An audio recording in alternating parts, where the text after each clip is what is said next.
അപർണയെയും കുഞ്ഞിനെയും ഭദ്രയുടെ വീട്ടിൽ കൊണ്ടുവന്ന കാര്യം മഹേന്ദ്രനോട് പറയുന്ന സേവ്യർ. കുഞ്ഞിനെ തിരിച്ചു കിട്ടാൻ മന്ത്രിക്ക് പരാതി കൊടുത്തിട്ടുണ്ടെന്ന് സേവ്യർ. ശ്രീറാമിനെ പരിചരിക്കുന്ന അഭിരാമി. എന്തിനാണ് സൈമണിനോട് വഴക്കുണ്ടാക്കാൻ പോയതെന്ന് അഭിരാമി. കുഞ്ഞിനെ കൂടുതൽ കെയർ ചെയ്യണമെന്ന് അഭിരാമി ഭദ്രയ്ക്ക് മുന്നറിയിപ്പ് നൽകുന്നു. കുഞ്ഞിനെ അപർണയുടെ അടുത്ത് നിന്ന് തന്റെ കൂടെ കൊണ്ടുവന്ന് കിടത്തുന്ന ഭദ്ര. അമ്മ പാവമാണെന്ന് അപർണയോട് പറയുന്ന ഗീതിക. അതിനെ നിഷേധിക്കുന്ന അപർണ. പിറ്റേ ദിവസം കുഞ്ഞിനെ കാണാനില്ലെന്ന് മീനാക്ഷിയോട് ഫോണിൽ പറയുന്ന അപർണ. കുഞ്ഞിനെ കാണാതായതിന് അവർ ഭദ്രയെ കുറ്റപ്പെടുത്തി സംസാരിക്കുന്നു. അമ്മ ഒരിക്കലും അങ്ങനെ ചെയ്യില്ലെന്ന് ഗീതിക അപർണയോട് പറയുന്നു. നിസ്സംഗഭാവത്തിലിരിക്കുന്ന ഭദ്ര. കുഞ്ഞിനെ മാറ്റിയതിന് വിശാഖനെ അനുമോദിക്കുന്ന സേവ്യർ. അപർണയുടെ കുഞ്ഞിനെ കാണാനില്ലെന്ന കാര്യം സേവ്യറോട് പറയുന്ന മഹേന്ദ്രൻ. കേട്ടപാടെ സേവ്യർ ബോധരഹിതനാകുന്നു. ഭദ്രയുടെ വീട്ടിൽ ഇതിനെപ്പറ്റി അന്വേഷിക്കാൻ വരുന്ന സൈമൺ പണിക്കർ. അയാൾ ഭദ്രയെ ചോദ്യം ചെയ്യുന്നു. തുടർന്ന് കാണുക. ഈശ്വരൻ സാക്ഷിയായി അന്ത്യഘട്ടത്തിലേക്ക്.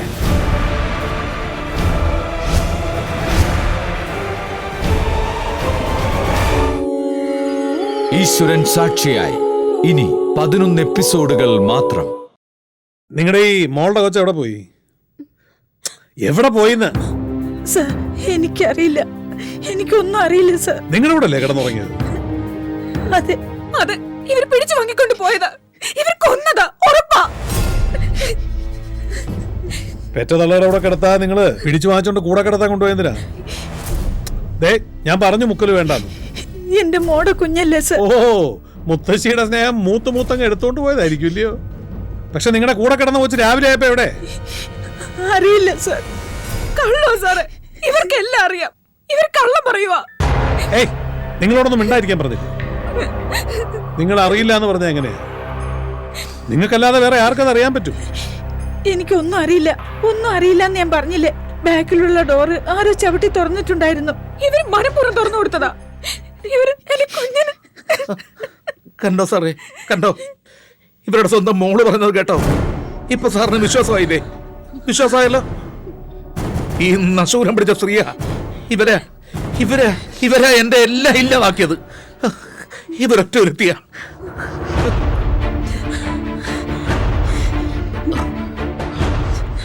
ഞാനാണോ എല്ലാം ഇല്ലാണ്ടാക്കിയത്? പറ, എന്റെ മുഖത്ത് നോക്കി പറ. എല്ലാം ഒപ്പിച്ചു വെച്ചിട്ട് ഇപ്പൊ എന്റെ മെക്കിട്ട് കയറുകയാണോ? ആണോ? മിണ്ടരുത്. എല്ലാവരുടെയും ജീവൻ എടുക്കാൻ നടക്കില്ലേ നിങ്ങള്? എടുക്ക്, എന്റെ ജീവൻ എടുക്ക്. അതാ നല്ലത്. എടുത്തോ. ഇവര് പ്ലാൻ ചെയ്തതെല്ലാം, ഇവർ ഇയാളും കൂടി ചേർന്നതെല്ലാം.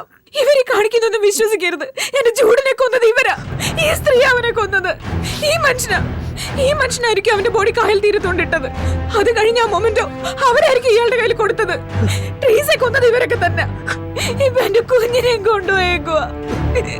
ഈ പുറത്ത് കാണിക്കുന്നത് മുഴുവൻ അഭിനയോ, എല്ലാം അഭിനയോ.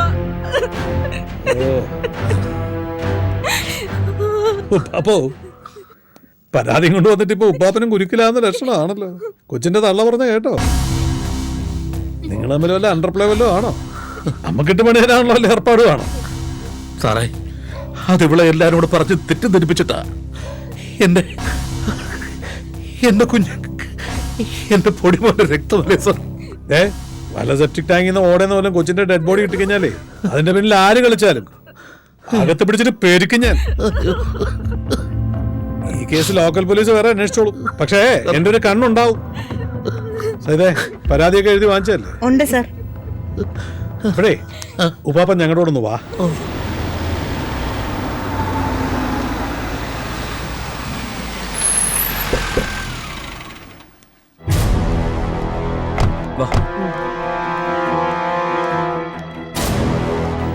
ആഹാ, വന്നല്ലോ വക്കീല്.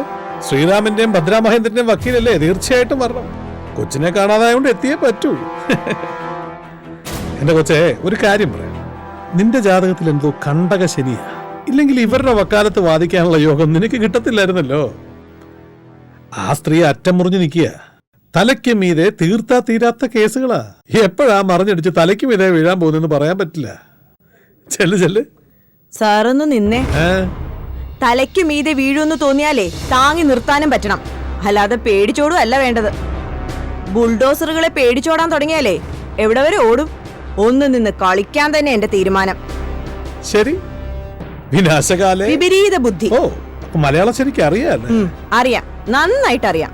ആ, അപ്പൊ ശരി. ശരി. ഡേയ്, നിനക്കെപ്പോഴും പെമ്പിള്ളേർക്ക് എസ്കോട്ട് പോ കാണാൻ വേണി കഷ്ടം.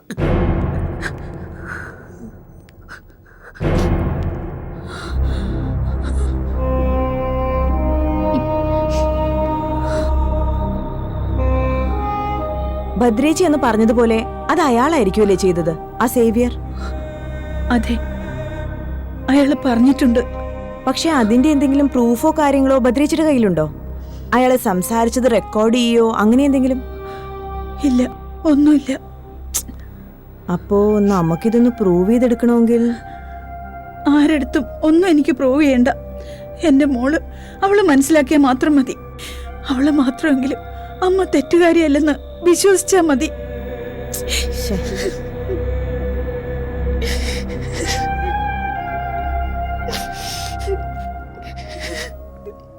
അപ്പു ഇനി ഇവിടെ നിൽക്കുന്നില്ലെന്നാ പറയുന്നേ. ഞങ്ങൾ കൊണ്ടുപോയിക്കോളാം, ഞങ്ങൾ നോക്കിക്കോളാം അമ്മായി. ഈശ്വരൻ എന്നെ ശിക്ഷിച്ച് തീരുന്നില്ലല്ലോ. അനുഭവിക്കാനുള്ളതൊക്കെ അനുഭവിച്ചു, എന്നിട്ടും ഇങ്ങനെ. ഏത് ശിക്ഷ വേണമെങ്കിലും ഞാൻ അനുഭവിക്കാൻ തയ്യാറാ. അതിനും അനുവദിക്കാതെ ഇങ്ങനെ നിർത്തി തീ തീറ്റിക്കുന്നല്ലോ. ഞാൻ ജീവിച്ചിരിക്കുന്നതാ തെറ്റ്. സ്വയം മതിയൊക്കെ കൂടെ എന്ന് തോന്നുന്നു. ഭദ്രേച്ചി അങ്ങനെയൊന്നും ചിന്തിക്കാതെ സ്വന്തം അനിയത്തി പറയാന്ന് കരുതിയാ മതി. സത്യം ഉറപ്പായിട്ട് ഒരിക്കൽ പുറത്തു വരും. അതുവരെ നമുക്ക് പിടിച്ചു നിന്നേ പറ്റൂ. നമ്മൾ പിടിച്ചു നിൽക്കണം. ഇത്രയൊക്കെ അനുഭവിച്ചില്ലേ, ഇനി കുറച്ചു നാളുകൂടി. ഞാനും ശ്രീരാമും എല്ലാവരും കൂടെ ഇല്ലേ, നമുക്ക് എല്ലാം ശരിയാക്കാം. ഞാൻ അപ്പൂനെ ഒന്ന് കാണട്ടെ. നിഖിൽ,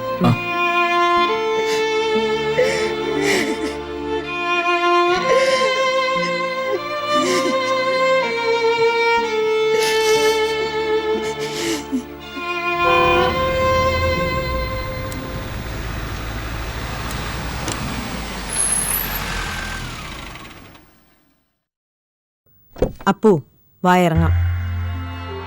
ഇറങ്ങി വാ അപ്പു. നീ എന്തേ ആലോചിക്കുന്നേ? വാ, ഇറങ്ങി വാ അപ്പു. വാ. മുകളിൽ റൂമുണ്ട്, ഒന്ന് പോയി ഫ്രഷ് ആയിട്ട് വാ. വേണ്ട, ഫ്രഷ് ആവുക. അപ്പത്തേക്ക് ഞാൻ കുടിക്കാൻ എന്തെങ്കിലും എടുത്തിട്ട് വരാം. വേണ്ടെന്ന് പറഞ്ഞു. ആമി പറയുന്ന കേൾക്ക്, മുകളിൽ പോയി ഡ്രസ് ചേഞ്ച് ചെയ്യപ്പു. വേണ്ട. എന്നാ കുറച്ചേരം ഇവിടെ ഇരിക്കാം. എന്നാ കുറച്ചേരം ഇവിടെ ഇരിക്കും. ശ്രീരാമിനെ വിളിക്കാം.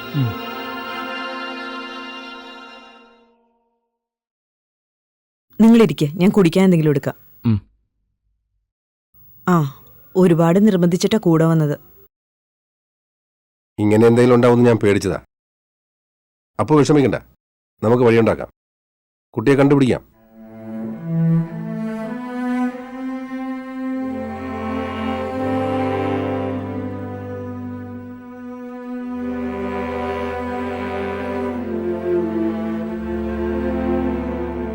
എല്ലാം സേവിയർ നേരത്തെ പ്ലാൻ ചെയ്തതാ. ഒരിക്കലും സംശയം അയാളുടെ നേർക്ക് വരാതിരിക്കാൻ വേണ്ടി ആലോചിച്ച് തീരുമാനിച്ച് ഹോം മിനിസ്റ്റർക്ക് നേരിട്ട് കംപ്ലൈന്റ് കൊണ്ട് കൊടുത്തു. പറഞ്ഞിട്ട് കാര്യമില്ല, ഭദ്രയെ ട്രാപ്പ് ചെയ്യാന്നുള്ളതാണല്ലോ അയാളുടെ ഉദ്ദേശം. പക്ഷെ ഭദ്രയെ രക്ഷപ്പെടുത്താന്നുള്ളതാണല്ലോ വേറെ ചിലരുടെ ഉദ്ദേശം. അപ്പോൾ എന്താ ഈ പറയുന്നത്? നിങ്ങളെല്ലാവരും കൂടി ചേർന്ന എന്റെ കുഞ്ഞിനെ, എനിക്കറിയാതെ നിങ്ങളും ഭദ്രയും സേവിയറും എല്ലാവരും കൂടി. അപ്പൊ നീ എന്തൊക്കെയാ പറയുന്നേ? എനിക്കിവിടെ ഇരിക്കേണ്ടതെങ്കിൽ ഏട്ടാ, എന്നെ ഇവിടെ നിന്ന് എങ്ങോട്ടെങ്കിലും ഒന്ന് കൊണ്ടുപോ, അല്ലെങ്കിൽ ഞാനിപ്പോ ഇവിടെ ഇറങ്ങിപ്പോ. അപ്പു, അപ്പോ നീ വിശ്വസിച്ചാലും ഇല്ലെങ്കിലും അപ്പുവിന്റെ കുഞ്ഞിനെ ആരാ കൊണ്ടുപോയിരിക്കുന്നെന്ന് വളരെ വ്യക്തമാണ്. ഈ സമയം അപ്പു നമ്മുടെ കൂടെ നിൽക്കണം, എന്നാലേ നമുക്ക് എന്തെങ്കിലും ചെയ്യാൻ പറ്റൂ. ചീനു പറഞ്ഞ സത്യമാ. ഭദ്രേച്ചി ഇന്നലെ ഇവിടെ വന്നിരുന്നു, ഞങ്ങളോട് സംസാരിച്ചതാ. അവരാകെ പേടിച്ചിട്ടായിരുന്നു. കുഞ്ഞിനെ കൊണ്ടുപോകുമെന്ന് സേവ്യർ അവരെ ഭീഷണിപ്പെടുത്തിയിരുന്നു. സേവ്യറാണ് ആ കുഞ്ഞിനെ കൊണ്ടുപോകുന്നു എന്ന കാര്യം ഭദ്രയ്ക്ക് അറിയാമായിരുന്നു. അവർക്കറിയായിരുന്നു, എനിക്കതറിയാം. ഇത് അവരൊരുമിച്ചുള്ള പ്ലാനിങ്ങാ. അയാൾ ആ സ്ത്രീയെ ഫോണിൽ വിളിക്കുന്നതും സംസാരിക്കുന്നതും ഒക്കെ ഞാൻ കേട്ടതാ, കണ്ടതാ, എല്ലാം എനിക്കറിയാം. അതിനു വേണ്ടിട്ടാ അവര് മനഃപൂർവ്വ എന്നെയും കുഞ്ഞിനെയും ആ വീട്ടിലേക്ക് തന്നെ വിളിച്ചോണ്ട് പോയത്. ഇങ്ങനെ നെഗറ്റീവായിട്ട് നിന്നാ നമുക്കൊന്നും ചെയ്യാൻ കഴിയില്ല. നിഖിൽ, അപ്പു നിന്നെ ഈ കാര്യത്തിൽ ഹെൽപ്പ് ചെയ്യാൻ വേറെ ആർക്കും കഴിയില്ല. നീ അതാദ്യം മനസ്സിലാക്ക്. ശ്രീറാം സാറിനെ പോലെ ഒരാള് ഈ സമയത്ത് നമ്മുടെ കൂടെ വേണം. വേണ്ടെന്ന് പറഞ്ഞില്ലേ? എനിക്ക് ആരുടെയും സഹായം വേണ്ട, ആരുടെയും. ഞാൻ നിങ്ങൾക്കൊരു ബാധ്യതയാണെങ്കിൽ എന്നെ റോഡിലിറക്കി വിട്ടേക്ക്. ആരും എന്നെ അന്വേഷിക്കേണ്ട ഒരാളും. എനിക്കാരും ഇല്ലല്ലോ. വേണ്ട, എനിക്കാരും വേണ്ട. ആരും.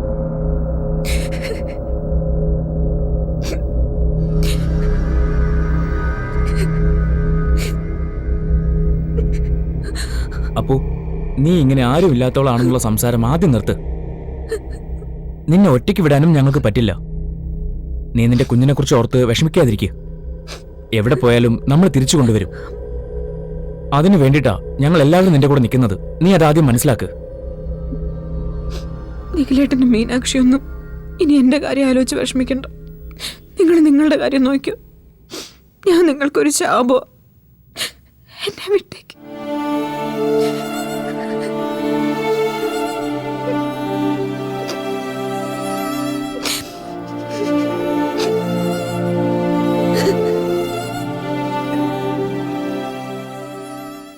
അവൾ നിൽക്കില്ല. അവൾക്ക് ഇവിടെ നിൽക്കാൻ പറ്റില്ല. ഈ വീട്ടിൽ അപ്പു നിൽക്കാതിരിക്കുന്നത് മനഃപൂർവ്വ. അവൾക്കറിയാം അതിലെ അപകടം. നീ എന്തേ പറയുന്നേ? ഈ കേസിൽ അവളെ ഞാൻ സംശയിക്കുന്നു എന്നുള്ള കാര്യം അവൾക്ക് നന്നായിട്ടറിയാം. അതിലവൾക്ക് പേടിയുണ്ട്. ഞാൻ പറഞ്ഞില്ലേ, അവൾ എന്നോട് കാണിക്കുന്ന വൈരാഗ്യത്തിന് പിന്നിൽ അവളുടെ ഈ പേടിയാണ്. ഉറപ്പാണോ നീ പറയുന്നേ? സ്വന്തം കുഞ്ഞ് നഷ്ടപ്പെട്ടിരിക്കുന്ന ഈ അവസ്ഥയിൽ ഒരു ആശ്രയം ഇല്ലാതിരുന്നിട്ടും ഒരു കാരണവുമില്ലാതെ അവൾ എന്റെ നേർക്ക് സംശയം കാണിക്കണമെങ്കിൽ ഭദ്ര ഈ കേസിൽ നിന്ന് രക്ഷപ്പെടുത്താൻ ശ്രമിക്കുന്നതിനുള്ള ദേഷ്യമല്ലേ നിന്നോട്? അതിന്റെ പേരിലുള്ള സംശയമല്ലേ? അതൊക്കെ പഴയ കഥ. അതൊക്കെ അവൾ എന്നെ മറന്നതാ. പക്ഷേ അവളുടെ ചില രഹസ്യങ്ങൾ ഞാൻ കണ്ടെത്തിയത് കൊണ്ടാണ് അവൾ എന്നെ വീണ്ടും ശത്രുവായിട്ട് പ്രഖ്യാപിച്ചത്. കൃത്യമായി പറഞ്ഞാൽ അരവിന്ദനെ കൊണ്ട് ഞാൻ അവളുടെ വീട്ടിൽ പോയി ആ ദിവസം മുതൽ. പക്ഷേ അങ്ങനെയാണെങ്കിൽ ഇനിയിപ്പോ നമുക്കെന്താ ചെയ്യാൻ കഴിയാ? അവൾ ഇവിടെ നിന്നിരുന്നെങ്കിൽ എനിക്കതൊരു അവസരമായിരുന്നു. അവളുടെ മനസ്സ് എനിക്കൊന്ന് അറിഞ്ഞെടുക്കാമായിരുന്നു. അങ്ങനെ ഞാൻ ചെയ്യുമെന്ന് അവൾക്ക് അറിയാമായിരുന്നത് കൊണ്ട് അവൾ മനഃപൂർവ്വം ആ ചാൻസിന് തടയിട്ടതാ. ഇവിടുന്ന് പോണെന്നുള്ള വാശിയിലല്ലേ അവള്? അവളവിടെ ഒറ്റയ്ക്ക് വിടുന്നതും അപകടം. അത്രയും അപകടം പിടിച്ച സാഹചര്യത്തിലാണ് അവൾ. അവൾ ഇൻവോൾവ്ഡായ ആപത്തിന്റെ വലിപ്പത്തിലാണ് അവൾക്കറിയില്ല. ഇവിടുന്ന് ഇറങ്ങിയാൽ ചിലപ്പോ അവൾ സൂയിസൈഡ് ചെയ്തു എന്ന് വരും. ശരിയാ, എനിക്കും ആ സംശയമുണ്ട്. ഒരുപക്ഷെ ഈ കുഞ്ഞ് മിസ്സാവുന്നത് വരെ അവൾ അറിഞ്ഞുകൊണ്ട് നടത്തുന്ന ഒരു പ്ലേ ആയിരിക്കും. നീ എന്തേ പറയുന്നേ? എനിക്കൊന്നും മനസ്സിലാവുന്നില്ല. എനിക്ക് ഡൗട്ടുണ്ട്. ഈ മരിച്ചുപോയ ജൂഡ് തന്നെയാണോ അവളുടെ കുഞ്ഞിന്റെ അച്ഛനെന്ന്. അത് തിരിച്ചറിഞ്ഞൊരു അന്വേഷണം വന്നാൽ, നിയമത്തിന്റെ മുന്നിൽ അത് തെളിയിക്കപ്പെട്ടാൽ കാര്യങ്ങൾ മുഴുവൻ അവൾക്കെതിരാവും. അത് മുൻകൂട്ടി കണ്ട് സ്വയം അവൾ കുഞ്ഞിനെ ഒഴിവാക്കിയതാണെങ്കിലോ? എനിക്ക് വിശ്വസിക്കാൻ കഴിയുന്നില്ല. ഈ കേസിൽ അവിശ്വസനീയമായ പലതും പ്രതീക്ഷിച്ചേ പറ്റൂ. ഇനിയിപ്പോ എന്ത് ചെയ്യും? അവൾ തൽക്കാലം അവളുടെ അച്ഛൻ്റെ കൂടെ നിൽക്കട്ടെ. ഇവിടുന്ന് മാറി ഒരിടത്ത് നിൽക്കണമെങ്കിൽ അതാ സേഫായ പ്ലേസ്. ഞാൻ നിഖിലിനെ കൊണ്ട് മഹേന്ദ്രനെ ഒന്ന് വിളിപ്പിക്കാം. അപ്പോഴേക്കും നീ അവളെ കൊണ്ട് മഹേന്ദ്രന്റെ വീട്ടിൽ പോകാൻ സമ്മതിപ്പിക്കണം. ഞാനോ? നിനക്കത് പറ്റും. ഭദ്രയോട് അവൾക്കുള്ള വൈരാഗ്യം നമ്മൾ മുതലെടുത്താൽ മതി. അതാ നല്ലത്. അവൾ സമ്മതിക്കും. ഞാനൊന്ന് സംസാരിച്ചു നോക്കാം.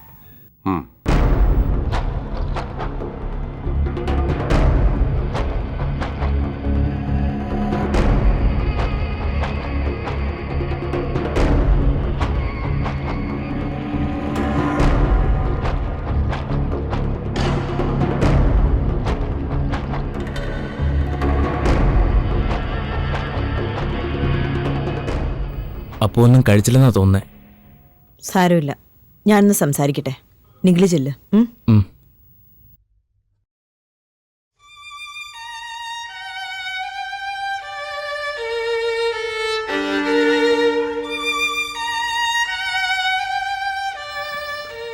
നിന്റെ കുഞ്ഞിനെ നമ്മൾ കണ്ടെത്തും. നിന്റെ കുഞ്ഞിനൊന്നും പറ്റിയിട്ടുണ്ടാവില്ല. അവരെവിടെയോ ഒളിപ്പിച്ചു വെച്ചിരിക്കല്ലേ. ഇവിടെ പോലീസും നിയമമൊക്കെ ഇല്ലേ. ഞാനൊരു അഡ്വക്കേറ്റ് അല്ലേ. എനിക്ക് വിശ്വാസമുണ്ട് നമ്മൾ നിന്റെ കുഞ്ഞിനെ കണ്ടെത്തും. എഴുന്നേക്ക്, എഴുന്നേക്കപ്പൂ.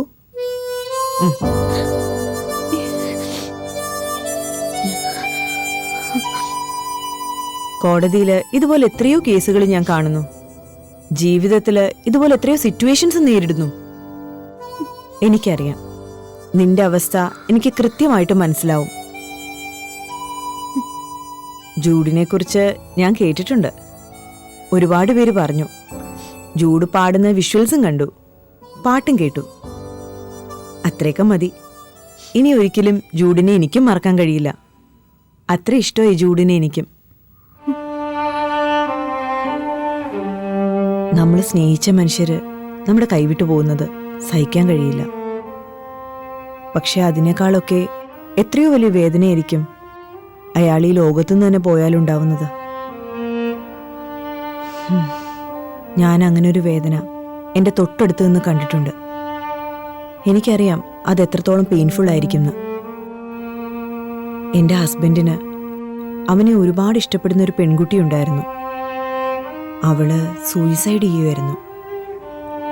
ആ ഷോക്ക് അവന് കൊടുത്ത വേദന എന്താണെന്ന് അവന്റെ തൊട്ടടുത്ത് നിന്ന് അറിഞ്ഞ ആളാ ഞാൻ. വാപ്പു, നമുക്കെന്തെങ്കിലും കഴിക്കാം. വാ വാ മോളെ. പെട്ടെന്നുള്ളൊരു നിമിഷത്തിൽ നിനക്കങ്ങ് തീരുമാനിക്കാം എല്ലാം നിർത്തിക്കളയാമെന്ന്. വിഷം കഴിച്ചോ റെയിൽ പാളത്തിൽ തലവെച്ചോ സ്വയം തീർക്കാമെന്നായിരിക്കുമല്ലേ നിന്റെ ഉദ്ദേശം. ആ കന്യാകുമാരിയിലെ റെയ്ഡിനെ പറ്റി ഞാൻ ഒരുപാട് ആലോചിച്ചു. അതിലൊരു ട്രാപ്പുണ്ട്. അറിഞ്ഞുകൊണ്ടാരോ അപ്പുനെ ആ ട്രാപ്പിൽ കൊണ്ടു ചെന്ന് പെടുത്തുമായിരുന്നു.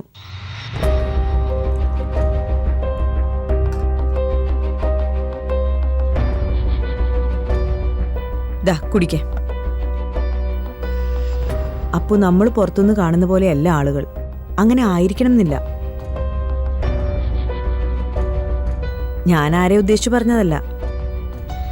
നീ ഏറ്റവും അധികം വിശ്വസിക്കുന്ന ചിലർ തന്നെ ആയിരിക്കും നിന്നെ ചിലപ്പോൾ ചതിച്ചിരിക്കുക.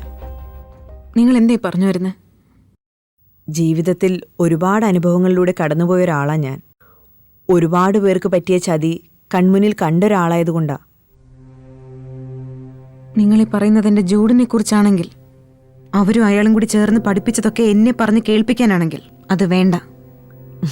ഞാൻ പറഞ്ഞില്ലേ അപ്പു, ഞാൻ ആരെ ഉദ്ദേശിച്ചല്ല സംസാരിച്ചത്.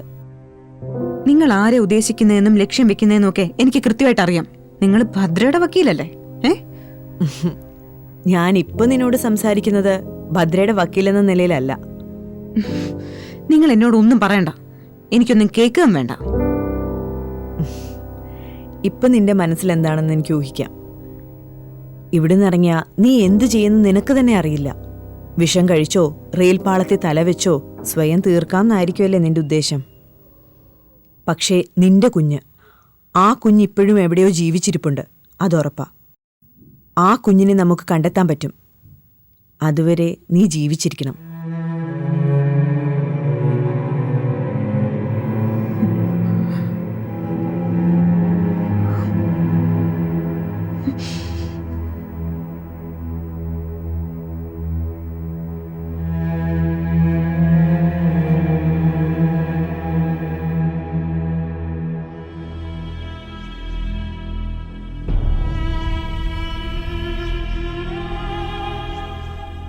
പെട്ടെന്നുള്ളൊരു നിമിഷത്തിൽ നിനക്കങ്ങ് തീരുമാനിക്കാം എല്ലാം നിർത്തിക്കളയാമെന്ന്.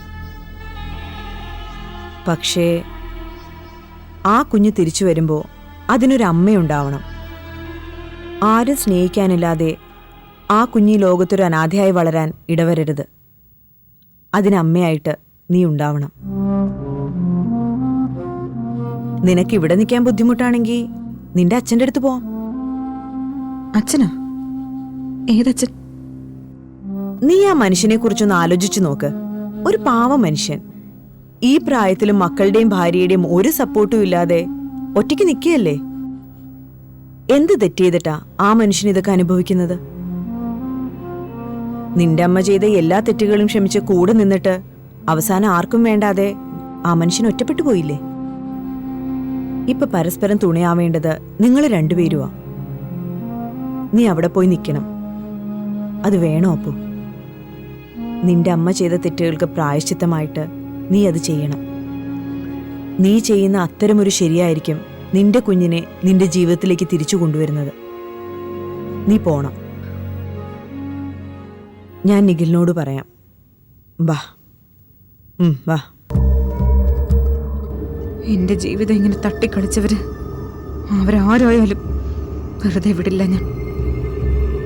അവരിങ്ങനെ ഈ ലോകത്ത് വെറുതെ കിടന്ന് പൊളയ്ക്കുമ്പോ ഇവിടം വിട്ടുപോകാൻ എനിക്ക് മനസ്സില്ല.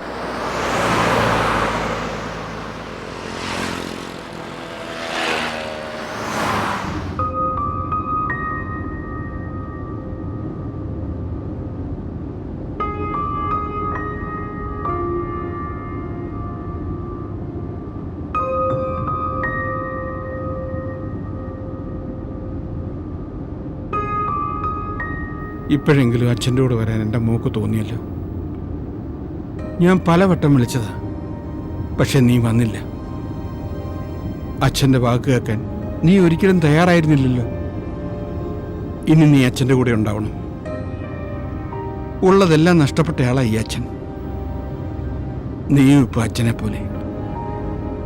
ഇനി അച്ഛനും നീയും, നിനക്ക് ഞാനും. നമുക്ക് വേറെ ആരുമില്ലേ ഈ ലോകത്ത്. അന്ന് അവര് വന്ന് വിളിച്ചപ്പോ ഞാൻ കൂടെ പോയതാ. അന്ന് അവരും ഇതുപോലായിരുന്നു. കല്യാണം നടത്താമെന്നും പറഞ്ഞ് വിളിച്ച് കൂട്ടിക്കൊണ്ടു പോയതാ. അങ്ങനെയാ അവരെന്റെ ചൂടിന്. എന്നിട്ട് പിന്നെ ഞാൻ അവരുടെ കൂടെ പോയി. അവര് വന്ന് വിളിച്ചപ്പോ ഒന്നും ആലോചിക്കാതെ ഞാൻ മണ്ടിയ. ഞാൻ എന്റെ കുഞ്ഞിനെ കൊന്നത്, അവരുടെ കൈ കൊണ്ട് കൊടുത്തത് ഞാൻ. മോളെ, നീ എന്തായി പറയുന്നു? ഞാൻ ആത്മഹത്യ ചെയ്യില്ല. ഞാൻ ആത്മഹത്യ എന്തായാലും ചെയ്യില്ല. ജീവിക്കാനുള്ള മോഹം കൊണ്ടൊന്നുമല്ല. എന്റെ ജീവിതം ഇങ്ങനെ തട്ടിക്കളിച്ചവര് അവരാരായാലും വെറുതെ വിടില്ല ഞാൻ. അവരിങ്ങനെ ഈ ലോകത്ത് വെറുതെ കിടന്ന് പൊളയ്ക്കുമ്പോ ഇവിടം വിട്ടുപോകാൻ എനിക്ക് മനസ്സില്ല.